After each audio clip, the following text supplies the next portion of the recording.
Welcome to day 2 of our Caribbean Authorpreneur Summit. I'm your host, Kamika Ruth Taylor, and so far it has just been going great. This was born in the Bahamas, raised in the Turks and Caicos Islands, educated in the US, Europe, and Asia. She's a former sales and marketing manager turned entrepreneur. She enjoys serving a diverse community as a life and relationship coach, a retail outlet owner operator. She's a writer and a speaker. But above all, her favorite role thus far is being a wife and a mother.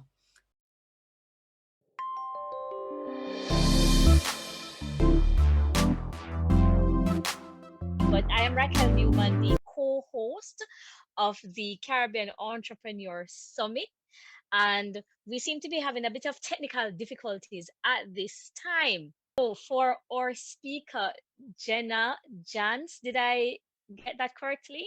Yes, that's it's Janse is the last name. My husband is Dutch, so but most people say Jansen. It's completely perfect as well. Okay, awesome. Tell us a little bit about you, about your just about your books in general, like a brief overview of you. Okay. Sounds fantastic. So my name is Jena Janse. I live in the Turks and Caicos Islands. So I'm of course in the Caribbean diaspora as well. I was educated in the US and I spent a lot of time traveling. So I like to ensure that my products are available internationally. But my book, I only have one book at the moment. Here it is. It's called Ring Ready, a practical playbook on how to find, keep, and marry Mr. Right. So I call myself an accidental author in that I never really dreamed of being an author or writing books. I just, I felt like I had a hard time dating and that there weren't enough books for Christian women, guiding us on how to date effectively and how to find the right guy. So when I did actually start dating intentionally, and it led to me being proposed to within a year, I decided that, you know what, I've gotten this wrong enough times. So I finally figured out I guess, the roadmap or the way to do this right. And I want to share my success and my failures with other women that could use this tool. So one night, I think after my honeymoon, it must have been sometime when I had gotten back to the Turks and Caicos and settled into my married life. I was um, I was finding it really hard to fall asleep. I think it was like 2 a.m. I was finding it hard to fall back asleep, and I just realized that this story just was pouring out of me. It was so strange. So I picked up my phone and I started making notes in the phone, and I just kept going. And I had titles and steps and everything that sort of led me to my journey thus far as a wife, and through the dating journey. I was just writing that down on my phone, and by the time as I stopped, it was like 5:30 in the morning or 6 o'clock, because my husband turned over and he was like, "Are you awake?" And I said, "Yeah, I think I'm writing a book." And he's like, "Okay, maybe this lady didn't get enough sleep." But it was just like that. I just said to him, "I think I'm writing a book." And it went from there. I just kept writing, and I had no idea what I was doing. I just knew I had a story, and I didn't have the title, but I just knew it was my story and my journey on how to find love, how to manifest what you want in your life, but for Christian women. um, so that's really how this my story began, and then from there I I found what do you call it? I found a coach, just like Kamika Ruth Taylor is. She's a coach. I ended up hiring a coach and to guide me on my journey. So I'll stop right there in the event that you wanted to, because maybe some of the stuff I want to say jumps into some of your questions, or should I just keep talking away? No, no, no. It's okay, because one of the questions I was going to ask you, and you maybe touched on it, but perhaps you want to expand on it, is how, in terms of the journey in writing your first book, because you did mention that you just started writing, but unless I didn't catch it, but what prompted you? So how did the journey of that book, Finding Mr. Right, just give us an idea of what that was like? So, well, as I had mentioned, I never really had much success in dating before until I guess I had a moment with God where I just had to realize, like, you are enough. You know, you are whole, you are worthy of every single thing you want. And um so before I met my husband, I had written down everything I wanted in a husband, and I decided I'm not accepting anything less, you know. And my list was so strict and for some absurd, but I was very detailed, very specific. I think that God requires us and wants us to be specific in all the things that we want, once they're pleasing to Him. And this is one of the things I talk about in my book, which is really what prompted me to this journey. Because when I did get proposed to and eventually got married, I realized that it was the things that I had written down that I had manifested. So um yeah, I had written down everything I wanted in a husband. I went through, while I was single, before I became single, I had gone through a really bad breakup, and I realized, like, this guy had nothing to do with my list. Why was I even entertaining him? I knew he wasn't the guy for me. I knew he wasn't, you know, what I wanted, but I still entertained, all for the sake of love. So eventually, when I did start dating my husband, and I realized, like, wow, this guy is really matching up to my list. Um, but I had, because of the encounter I had with God, I was focused on myself, and I think that made all the difference in this relationship. I realized that I was the prize for a change. You know, I was the important one in the relationship. I was the prize. I was the good thing. You know, the Bible says, "He that finds a good thing obtains favor from God." So I knew finally that I was the favor, I was the good thing. So I started carrying myself like that, and you know, all of the little things like that my then boyfriend, now husband, wanted to do. He wanted me to move in, and I was like, no, I don't do that. That's not gonna happen. Definitely not gonna happen. But I just stood my ground in every area of the relationship. Um, you know, and we talked early on in the relationship about, you know, maybe we should date for a few years, and I said, back it up. Actually, I don't date, you know, for longer than 2 years. And he's like, what? I've never heard of that. And I Oh. said, yeah, no, no, I have a time limit. And he just thought that was so strange. And I said, actually, you know, I know where I'm going in life. I know who I am. I'm, you know, I'm an amazing catch. So if you don't know that you want me for the rest of your life within 2 years, I'm actually going to have to let you go. I'll throw you back into the pool so that you can get out of the way of me finding my husband. And so I'd never been so strong and determined and sure of what I wanted before in a relationship. And I really think that made all the difference for this relationship.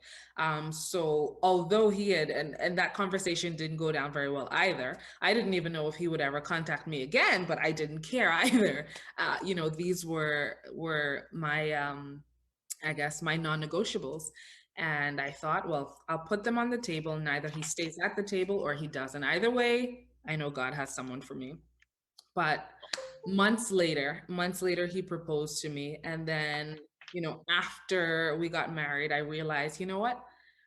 There were certain steps in this relationship, certain things I did, like the list, and, like, you know, having conversations, having non-negotiables, and having standards that really put all of this into play, which is how I realized I had a story, because it wasn't just me. It was, you know, my conversations with God. It was my being strong, being confident, not compromising, not compromising, and really having standards, and just putting myself first. So there were specific things that went into play there, and I realized that they were.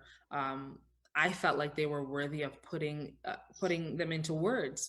And so when the story actually came to me, because it literally like just hit me like a ton of bricks. The words were just coming together, and the titles and everything I did, and the list, and the, dare to be rare, and all of these things, they just came pouring into me that evening when I started writing the book in my phone, just in my notes. So really that's how it came about. Okay, awesome. So I now we know how your book came about, but question, in terms of your publishing journey, Mhm. could you share with us a little bit of your publishing journey? How did that go? Because it seems as if we have some people, like yesterday we had Daidan, and Daidan went the self-publishing route. Then we have Ruth, we have also Carla Dunbar. They went to a publishing house, but not necessarily the traditional publishing house. Right. I believe they call it hybrid. So, what was your publishing experience like? So I too self-published, but I still hired. So I hired a coach, and I hired a consultant. So as I was writing the book, I had a coach to sort of the coach really sort of structured me as an aspiring author at the time, and guided me to where I needed to be, because I think at some point in every author's journey, you get freaked out by everything. How am I going to do this? How am I going to finish it? How will I edit it? I don't even know how to edit. What is the grammar going to be like? I can't do this anymore. And all of these questions start overwhelming people, and then they realize they get stuck on their journey and never finish the book. So the coach really structured the process for me, and she broke everything down from the beginning of the process to the end of the process. And she also guided me on how to self-publish. The consultant did the same thing, but fine-tuned it a little bit. They together they guided me on how to self-publish. So I self-published my book in the US, so that I could ensure that it was on Amazon in the US and all of that. So I really just I started a they advise you to start your own publishing company, and then you can put your book on Amazon through your publishing company, which is what I did. So I self-published, and my book is available on Amazon, as a hard copy, as well as paperback, as well as a Kindle format. Okay, so would you say then, because I know we've had both good and bad, people would have had both good and bad experiences during the publishing. And I have been asking, so I'll ask this question two in one. If there have been any challenges during your publishing process, what were they, and what was the most rewarding or aspect of publishing? So really challenges and the best part of publishing. To be honest, I did not experience many difficulties through self-publishing. In the same respect, I have a friend who published through a publishing company, who also had a fabulous journey, and she really enjoyed that process. So I would strongly recommend people to do their research to understand what they want, and to understand what works for you with self-publishing. And I did my self-publishing through, it's called KDP, Mhm. Kindle Direct Publishing, which I believe Amazon now owns. When I started the process, KDP wasn't the publishing platform. It was called, gosh, what is it? Create Space, I believe it was Create Create Space, Space. exactly. I was going to say something with a C. Thank you. It was Create Space. Now it's KDP. Now, if you are like me, I'm a bit of a control freak, in that I want to be able to control my resources. I want to see what's coming in for myself. I want to be able to see my royalty checks, et cetera, et cetera. Whereas if you are someone that maybe doesn't have a lot of time or wants that extra push, you might want to go the route of a publishing company. They have much more resources and I guess a lot more avenues so that they can they can advertise your book throughout their whole network, and then they do a lot of the stuff for you. So they might pay you a royalty check, but of course they have to take their cut out of it as well, so they would get a percentage of your book sales. And for some people that's fine and that works, whereas for me, I just wanted to do it myself to see how I got on with it. I am not as focused on my book as I was in the beginning, but once again, I control that. I know what I need to do to scale my book sales or to scale my brand up. So if, like I mentioned before, it depends on what you want and what would work for your budget, as well as your mission, your goal, and what you want to see your book do. Whereas for me, it was like I said, I'm an accidental author, if you will. I just had a story, I told it, and my sole purpose was to help, to meet a need, to serve women, and that's what I'm doing, whether I'm selling books or not. When women DM me for advice, when they WhatsApp me for advice, when they reach out to me, when I get offers to speak at schools, to me that's fulfilling my mission.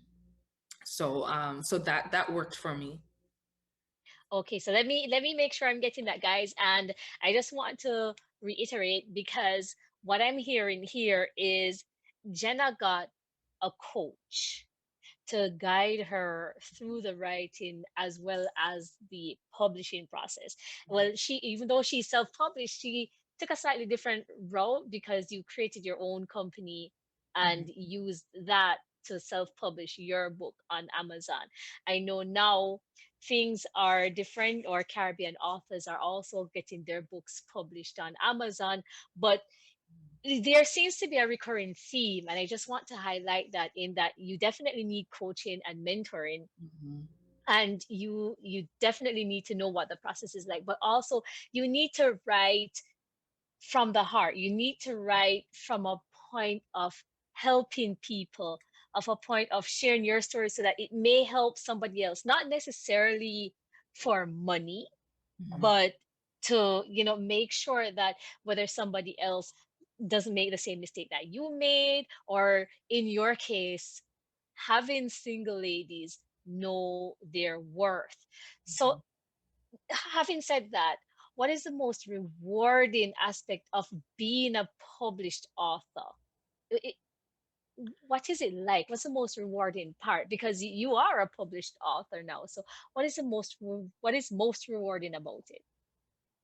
Right. So the most rewarding part about being a published author for me goes back to the why and the reason I did it in the first place, which was to help and to meet a need. To me, it's not about the prestige or anything. It's about the service. So when I get direct messages from some of the ladies that have read my book, and then they say they're now engaged. I had a lady the other day. She DM'd me, and she DM'd me like a year before saying, "I read your book, but I still am struggling in this area. Could you give me some advice?" And I immediately responded to, I have no idea who this girl is. I think she lives in California or somewhere. And I Mhm. said, if you don't mind, could I just, I'm just going to voice note you a prayer. I just want to pray for this situation really quickly. And I said to her, I think if you keep doing this, this will work. Like this, I think this is your guy. I feel it in my spirit. Um, but let me know how it goes. And a few months back, she sent me a DM and said, "I'm engaged. This guy proposed to me, and thank you so much for writing this book. These are the rewards for me. This is the reason I wrote my book. Even if it helped one person, it means the world for me. So to me, this is the greatest reward that I could receive." And I get messages like that all the time, where women say, this book helped me so much, whether it led them to a ring or not, because if you read the book, you realize the purpose of the book isn't actually to ensure that every woman is married. Marriage isn't for every woman, but the important part is that they find themselves, they find who they are, and that they set their standards where they should be, and they keep them there. So I would say definitely the reward is getting the feedback that I do, because the intention of the book is to help people. And I know that Ruth had one of the questions was around, some of the keys that you can. What are some of the keys Mm-hmm. that young, or aspiring authors could use to win with books? And that's one of the little notes that I made, that a book should always do one of three things at least: to help, serve, or solve. So to help people with some problem, to serve them in some capacity, or to solve a problem, meet a need. So studies have actually suggested that people who go into business or do things to make a profit, solely to make a profit, actually fail. Most businesses with that goal in mind fail, but most businesses that started to meet a need actually do very well. If you look at some of the most successful businesses in the world, they actually, of course, they're very profitable. And of course, everyone wants to be profitable. But they started to meet a need, whether it's delivery services for convenience. If you look at the business models of most successful businesses, you'll realize that they started because they needed to meet some need in their community, in their society. So that's one of my most important things. Make sure it helps, serves, or solves. Okay, brilliant. All right, guys. So, what I am going to do is that I will be handing over to Ruth, but let me apologize. She unfortunately had lost power for.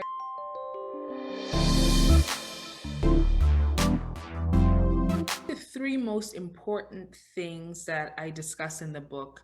One is, and I believe this is the first chapter in the book, is knowing your why.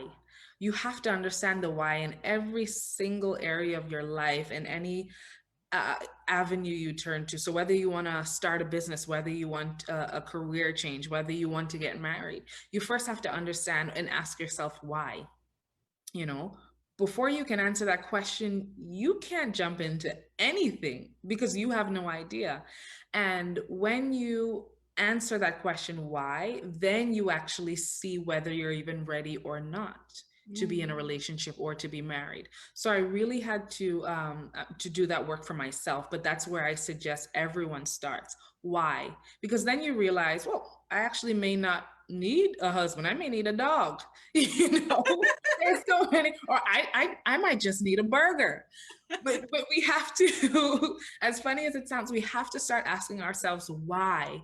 Why do I, is it because all of my friends are, all of my friends are married?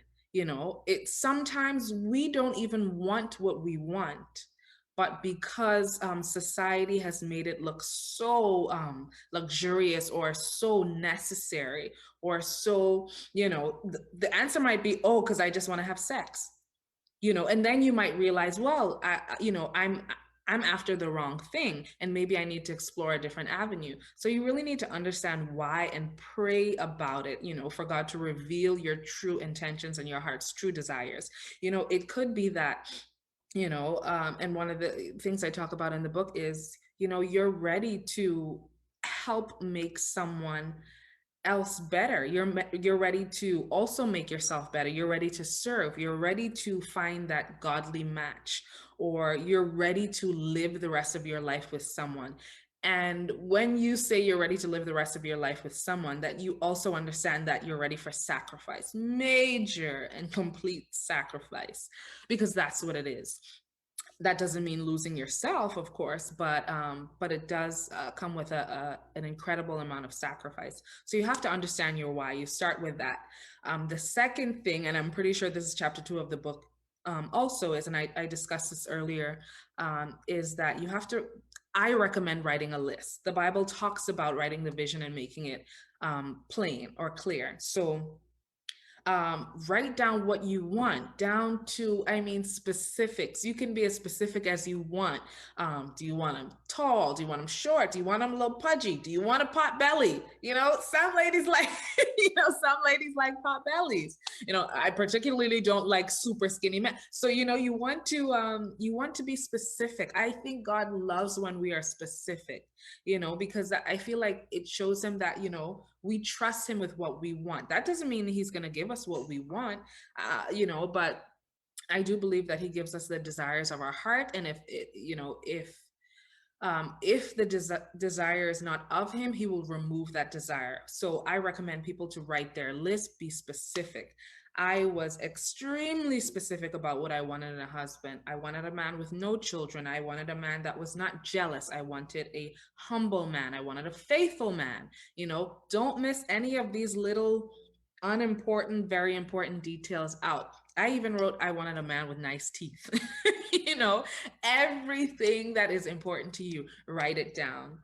And then in that list, understand too what is non-negotiable for you versus a negotiable. So for me, a non-negotiable, something that I will not compromise on, was somebody that loves God, somebody that goes to church. That is something that I was not going to compromise on. If that is something that's not a part of your day-to-day life or something that you don't ascribe to, then next, miss me.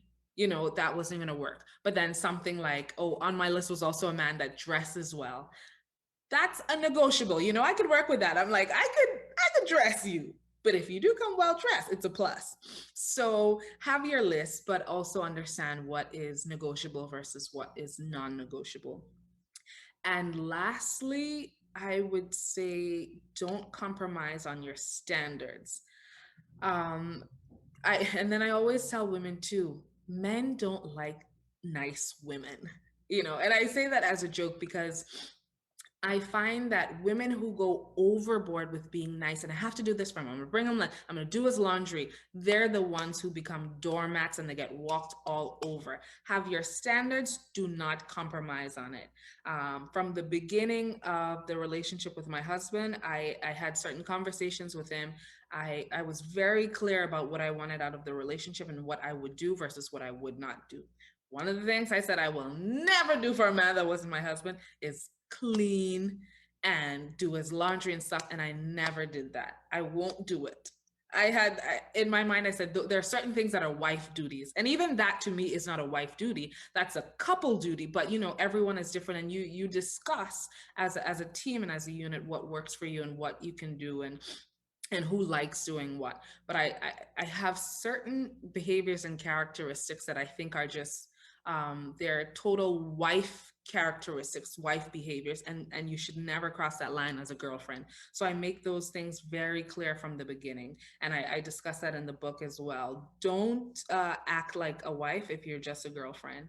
And I think those were the three most important things in my mind when you are trying to attract Mr. Right, because I find that men actually like women that will not just give in. You have to have some standards and stick with them. So understand your why, write your list, and don't compromise on those standards. Wow, that's so awesome. I like that part because I have another friend and that's the same thing. She's a relationship coach and she emphasized having standards, and she also differentiated standards versus values. Yeah. So like being faithful and all of those things would have been values. Then she said the standards is like what you will do or will not do, or what you will not tolerate and what you will tolerate. One final thing on the book, because these are author experts, so we want to hear a little bit of what they do, not just their author story. Right. In the book, you spoke about a timeline to bring up the marriage issue, like how long to date, Yeah.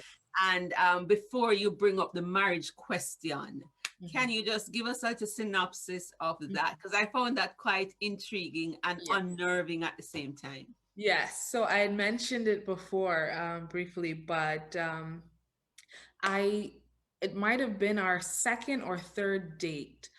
where I had mentioned to my now husband, then boyfriend, that I, you know, I am actually looking for, I want to be married one day, so I don't have much time to waste. And, or how long does he typically date a woman, or what does he see for his future and all that? And he did tell me that he wants to get married and he wants to have a family. Those things are very important to him. But in his culture, he mentioned that they usually date for about 5 to 8 years. They move in together and all this da da da da da da da. And I was like, you know, that's not going to work. And let me tell you why it's not going to work. And I said earlier that I I know I'm a great catch. You have to know your worth as a woman of God, as any woman. You have to know your worth. And I just thought, either you're gonna love me or someone else will. That's a fact. All these men in the world, billions of people in the world, it's gonna be you or someone else. So I said to him, if you don't know whether you want to spend the rest of your life with me within 2 years, then I will actually have to let you go. So I made it very clear that the ball was actually in my court. It wasn't in his court. So he actually, the conversation did not go well because I noticed his attitude was a little bit different, and that was okay. That was okay with me because I put my expectations on the table. He thought it was an ultimatum, and I said it's not an ultimatum, because you're not leaving this table thinking that you have to make a decision. I'm just letting you know you actually don't have to make a decision right now. But if you don't know within 2 years, then you're not gonna know. And you're in the way of my husband if you're not him. So, and that's what women have to realize. Don't be afraid to let people go. They might be holding up your blessings. Sometimes these people are in the way of your blessings. So I was just totally confident to let him know that either he was a blessing or he was in the way of the blessing. So either way, I would have to make that decision within 2 years.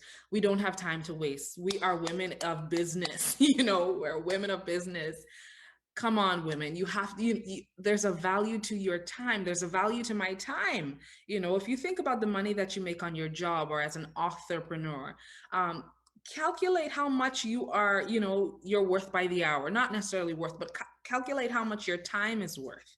And then you realize you have no time to waste. So, have these difficult conversations. Oh, Jenna, you are bold and certainly understand your value. One of the things a friend said to me, and it's the last thing I say regarding the book, if people want to know more, then you can coach them. Is she said, men usually know. Yes. And it doesn't take them that long to know. So it's about you maintaining your standard. What advice, in case it was asked before, I see Nerissa encouraging fire tablet.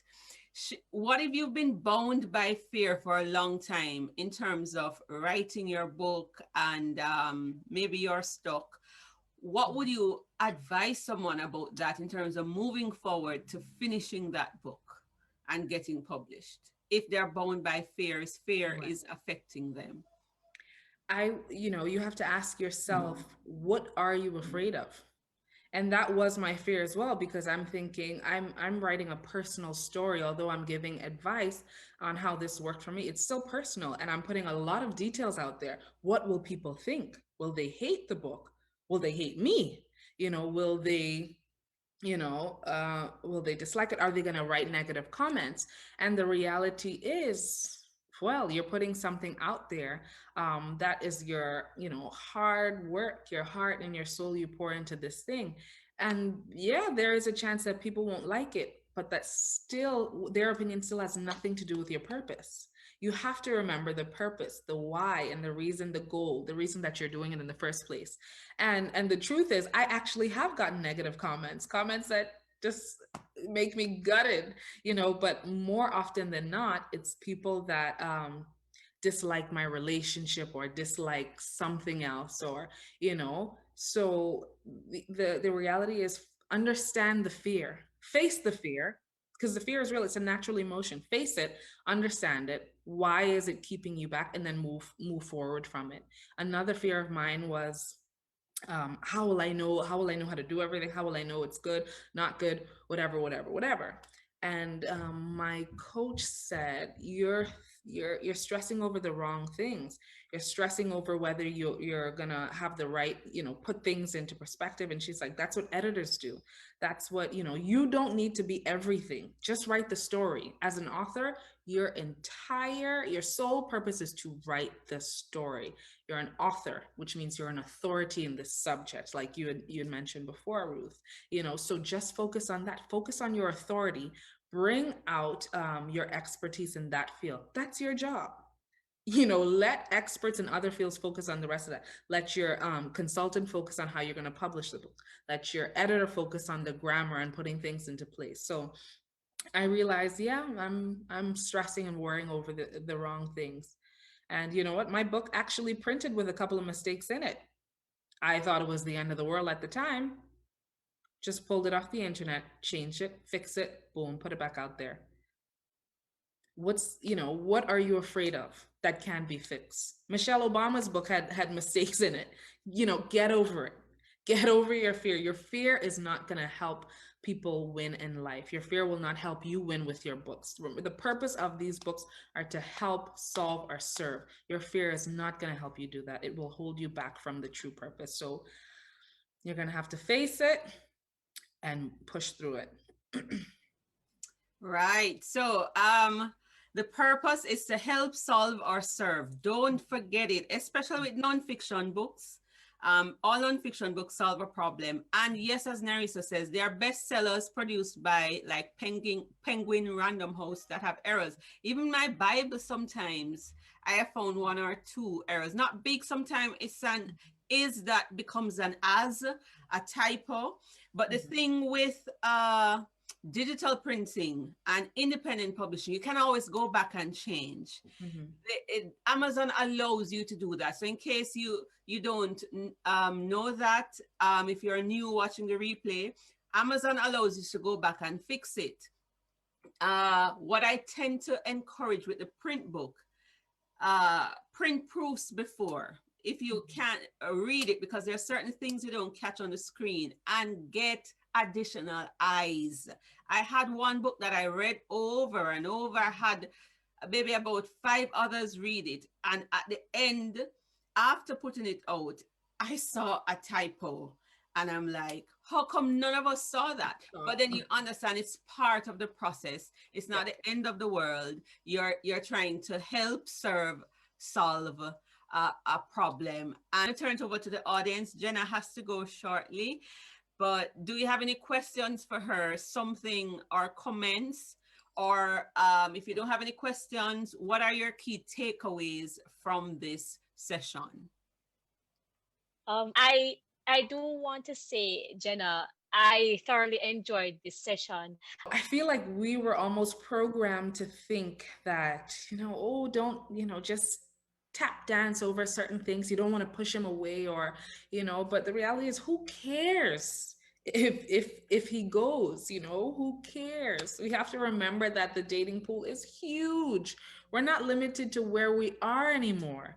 You can meet a guy online that's a Christian or believes in the same things that you believe in. You can travel. The world has become so small for us. So it's like, if you don't, want me, that's okay. Somebody else will. Or, we might have been good for each other 2 months ago, but that doesn't mean we're going to be married because you and I don't share the same views. So absolutely. But I do want to make one correction. I do laundry for my husband. Actually, we do laundry together most times. We work as a team and as a unit for just about everything in our house. Not splitting or counting why I did this, but we're business partners. In life in general, we're just teammates. We tackle everything as teammates. All decisions. He loads the dishwasher, I unload the dishwasher. He cooks sometimes, I cook sometimes. He does the laundry, I do the laundry. But while we were dating, I did not do those things for him. He lived in his house, I lived in my house. I would not be stupid enough to leave my house to go to his house to do his laundry. For what? That's why I was saying those are certain wife attributes, because there are certain women that still value, doing those things for their husband. And I think that's a fabulous thing. Being a wife is a huge honor. So I must say, marriage is a wonderful thing, for those that are in happy marriages. But don't be confused, that we need to jump into marriage. A lot of people are in very unhappy marriages. Even Christian people, are in unhappy marriages. But everyone's different. So like you said, make your list, understand the things that are important for you. I love my husband dearly because of the relationship we had, which is the way it is because we are both very clear about what we want, and we talk about these things. They are ever evolving and ever changing. Every year we have a discussion. Are we still meeting each other's needs? What can we change? Are you content with me? Are we content? Are we happy with these areas in our lives? So we're true partners. We're parenting partners, business partners, romantic partners, life partners, travel partners, in every sense of the word. We can go to the grocery store together, and that's a date for us. Especially in this day and time where you're distancing and there aren't that many outings. But once again, you got to be clear about what you want, what you truly want, to really manifest it and write down what you want. So thank you for enjoying my takeaways, and I thank you for your contributions. Thank you so much, Jenna. Thank you all for being here.